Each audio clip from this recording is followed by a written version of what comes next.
Presbyopia is the inability to accommodate. When you're young, your young eyes can zoom in and out with the natural lens that's flexible. When you get to about 40, it stiffens, and that together with the muscle which works to change the lens shape doesn't work as well anymore. So as you age, there's less ability to zoom in and out, to autofocus.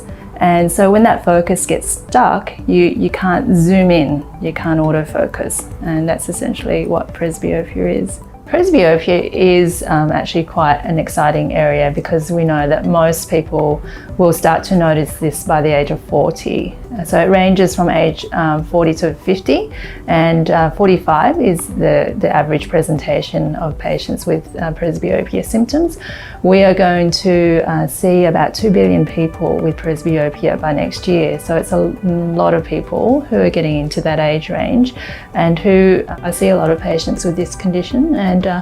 And the good news is that there is a lot of things we can do. So it ranges from corneal refractive procedures all the way to implantable contact lenses, and then lens replacement with lens-based surgeries, which is very similar to cataract surgery. So even patients who have cataracts, who in the past we have had limited lens choices, we now have multifocals, and these can address presbyopia very well. So we can retain the binocular vision for patients and give them the working distances. We call it functional vision. So they're able to still see the computer and near and far. Of course, there is a compromise that's involved, but with our amazing ability to adapt, our brain will adapt over a period of 6 months. It's not a mathematical calculation of how well you adapt, because 1 + 1 is not 2 anymore. It's 1 + 1 is 3 now. So they'll be able to see very well by 6 months on average. Patient personality is one aspect, but it's to do with patient expectations as well.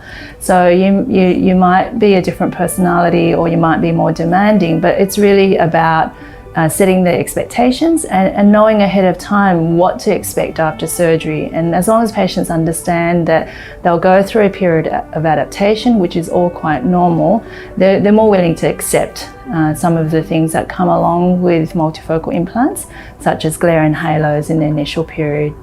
So everybody's able to adapt. I think most people do adapt very well, as long as they know beforehand what to expect. The other things I look for are things like the ability to be flexible and to learn, to love learning, because as long as you love learning, you're generating new connections in your brain. As long as you're healthy, you love learning, and you're active, most people will adapt. And with motivation, they do adapt really well.